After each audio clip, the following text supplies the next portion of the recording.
Gaza को लेकर Trump और नेतन्याहू को एक के बाद एक लगातार झटके मिल रहे हैं। गाजा के मुद्दे पर अब इजराइल और अमेरिका के मित्र देश ही उनके खिलाफ हो गए हैं।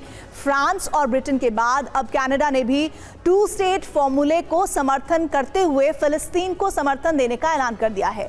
3 मित्र देशों के इस फैसले से ट्रंप और नेतन्याहू आग बबूला हो गए हैं।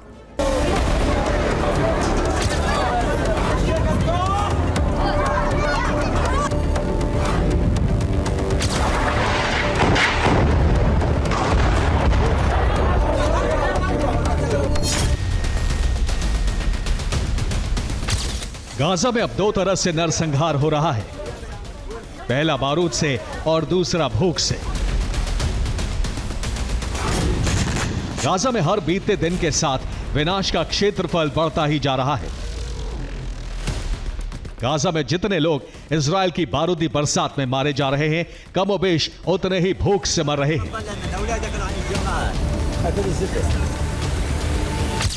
गाजा में जो लोग इजराइल के हमलों में बच गए हैं, उन्हें अब भूख मारने पर आमादा है। जो घायल बच्चे अस्पताल में भर्ती हैं, उन्हें भी खाने पीने की चीजें नहीं मिल पा रही हैं। लिहाजा मासूमों की मौत हो रही है। गाजा में जिस तरह का नरसंहार हो रहा है, उससे दुनिया दुखी है।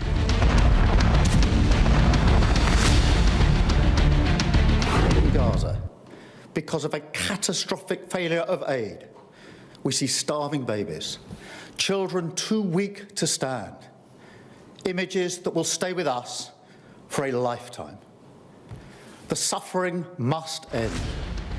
अब गाजा को लेकर दुनिया 2 धड़ों में बंट गई है। एक तरफ इजराइल और अमेरिका है, जो हमास को पूरी तरह से खत्म कर देना चाहते हैं, तो दूसरी तरफ ब्रिटेन, फ्रांस और कनाडा जैसे देश हैं, जो युद्ध विराम और शांति चाहते हैं। ब्रिटेन और फ्रांस के बाद अब कनाडा ने फिलिस्तीन को मान्यता देने का ऐलान कर दिया है। For the reasons I cited earlier, Canada intends to recognize the state of Palestine at the 80th session of the United Nations General Assembly in September 2025. 24 घंटे पहले ही ब्रिटिश पीएम कीर स्टारमर ने ठीक यही घोषणा की थी। उसे भी सुनिए।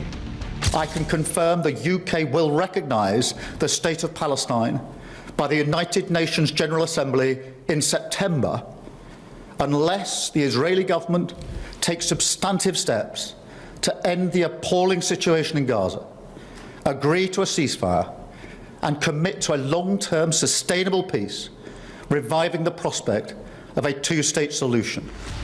अब तक दुनिया के 12 देश फिलिस्तीन को मान्यता देने का ऐलान कर चुके हैं।